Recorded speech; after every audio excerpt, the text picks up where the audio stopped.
Hello Axel, got your Solex finished and tested and ready to go. I'm going to do an extensive explanation video, and we're going to do a cold start. Relatively speaking, these have not been started in several days, but in terms of actual temperature, the carburetors, everything's running 90 some degrees. Even the wood down here, 93 degrees. Everything is toasty today, so not quite a cold start in terms of temperature, but a cold start in terms of not having been started for several days.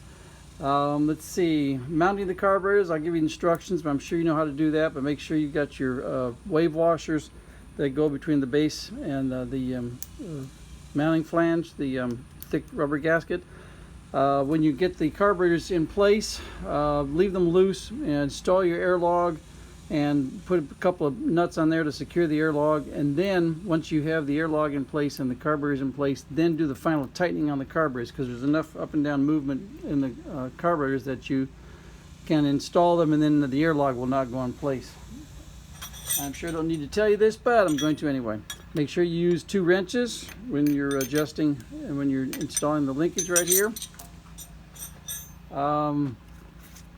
I've found that 1/4-inch drive wobble sockets do a great job getting up underneath here.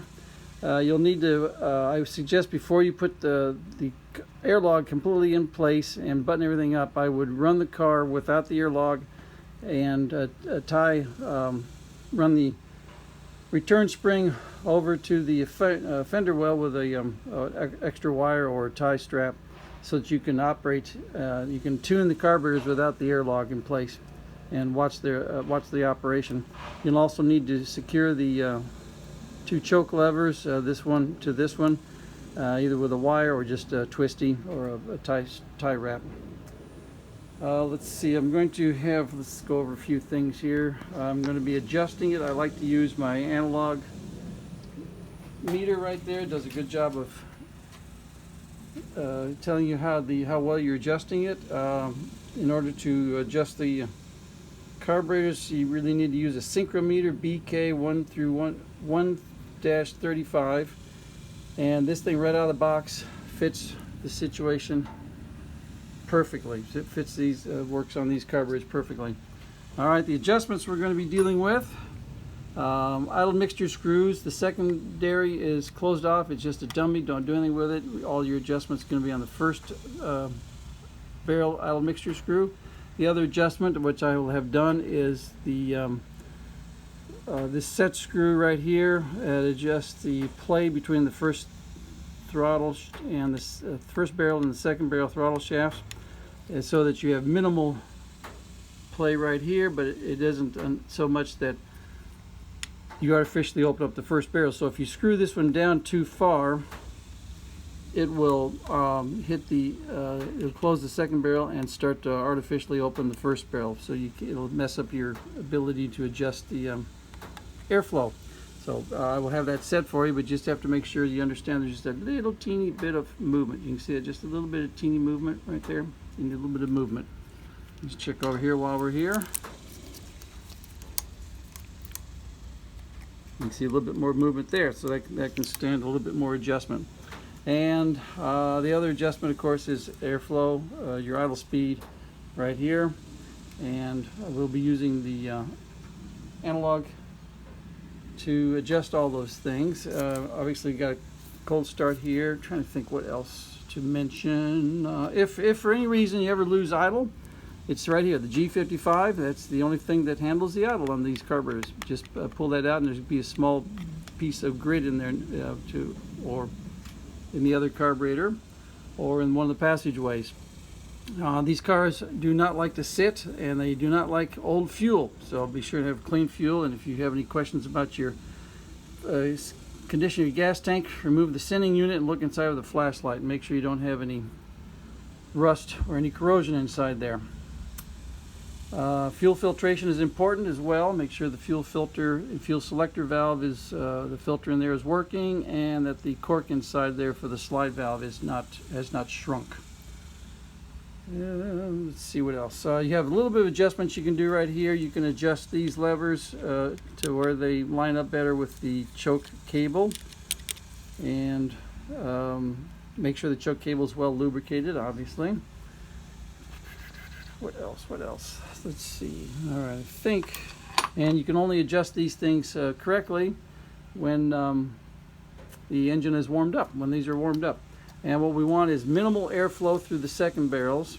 Anything below 2 to 3 is what we want, and we want uniform airflow through the two idle through the two first barrels that are responsible for idling, and that's where this synchrometer comes in play. Here we will use it for measuring airflow. Let's make sure we get you on camera here.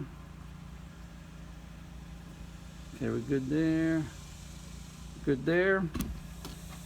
Make sure we're all set. So what I do is make sure I'm going to go pump the lever on the fuel pump. Make sure we got fuel into the carburetors. Make sure we have fuel in the line.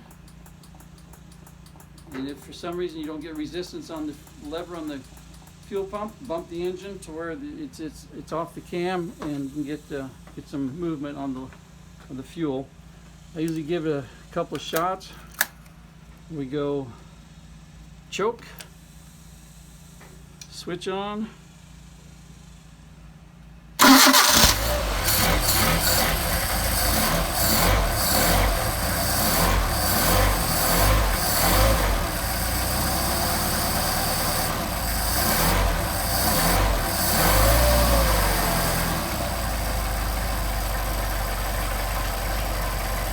nice smooth idle. Now we're going to rev up the engine and get us warmed up here.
Getting temperature.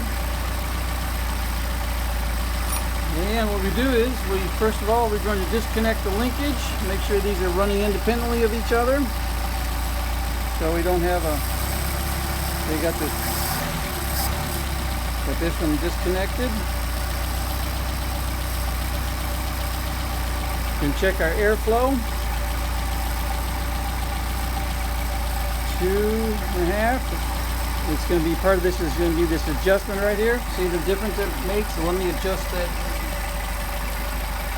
linkage right there.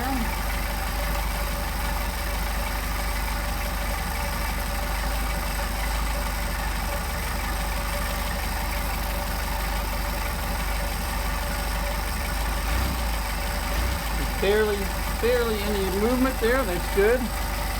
So now we're going to check our airflow down to 1.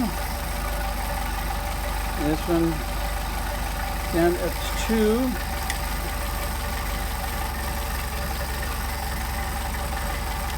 Yep, 1.5 to 2. So we're good there. Now we're going to check our airflow.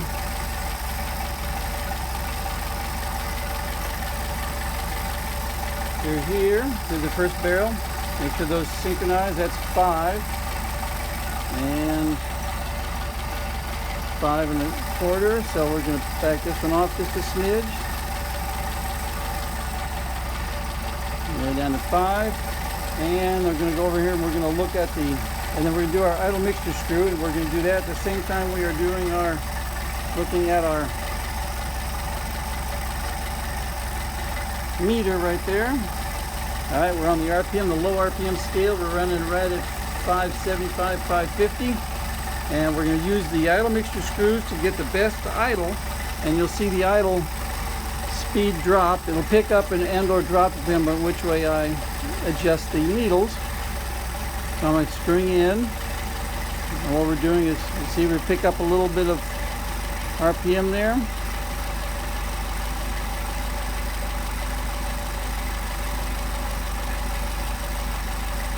Now we're starting to drop off. So we went too far in. Now we're going to come back out to where we get our best idle. Sounds good right there. Same thing with the second carburetor. See, we're dropping off. Now we're coming back out, picking up our idle. We want our best idle speed. We also don't want any backfiring when we accelerate. So now we've picked up about 100 RPM. So now we're going to go back here and we can adjust our, well no, just for fun, let's see how low these things will idle. Excuse me. People often complain about these carburetors not being able to idle very well. They're too high. Let's see just for fun how low we can get these things to idle. Alright, we're a little bit over 500. Let's see if we can go even lower. Alright, about 500. Now let's come back here.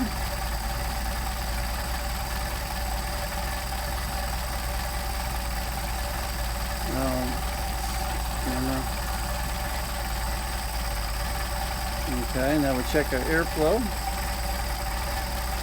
We're at 3. We're at 4 there, so we can reduce this one a little bit more. And a little bit below 500 RPM. 3 here. 3.25 there. Reduce this a little bit more. Down to 425 in terms of idle, 450. So that's the quality of the machine work that we're getting. So you can see these things will idle very nicely. Now we're going to bump the idle back up to where it belongs, about 700.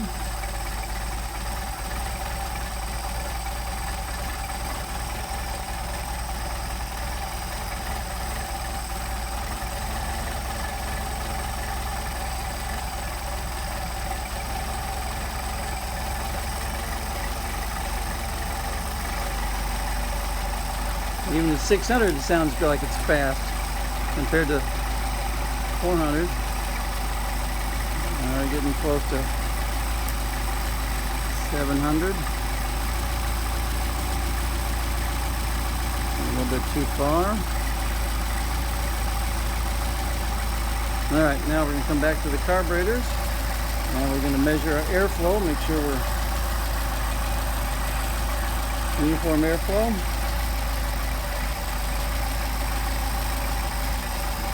Okay, we're at 6 there. 5 3/4 there. Let's bump this one up a little bit. And about 600. Okay, we'll do, we'll pop the linkage on and then we will rev it up, see what we got.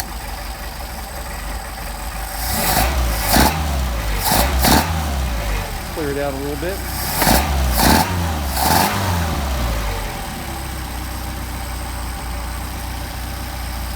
gonna back up about 725, 750, right where it's supposed to be.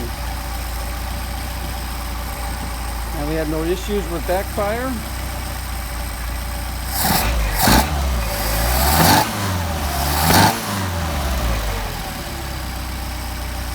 A nice solid idle. And we'll try a hot restart. Switch on. Picks up nicely. I think I've got you a real good set of carburetors, Axel. I appreciate you sending them to me. And I appreciate your patience. Get these things buttoned up for you. Now then, just for your own benefit, pathway of the fuel, the accelerator pump, the float bowls have the fuel. It goes into the main jets, which are underneath here. And okay, mains right up underneath here. It goes into the accelerator pump circuit, or accelerator pump diaphragm. Goes through a passageway right here. Goes through a check valve. The fuel goes up through this passageway right here into a jet. It also holds the accelerator discharge nozzle in place, and then the fuel comes out the throat, into the throat from the discharge nozzle. So if you ever get fuel dribbling out of here, it is this check valve 99% of the time. Those things hang up if you got a piece of grit, or even if you so you just take that out and clean it out. Make sure that I've got the pre-atomizers snug down just in here, but if you ever have fuel pouring out, a huge amount of fuel pouring out, it's one of these pre-atomizers has come loose, and you just tighten them up with the set screw and the jam nut on the sides. Now those are the two main reasons these things dump fuel, and of course if they weren't going to dump fuel, Mercedes or Solex wouldn't have put a drain on them for that very purpose. Let's see, while we're talking, just for fun, let's do another start. Yep.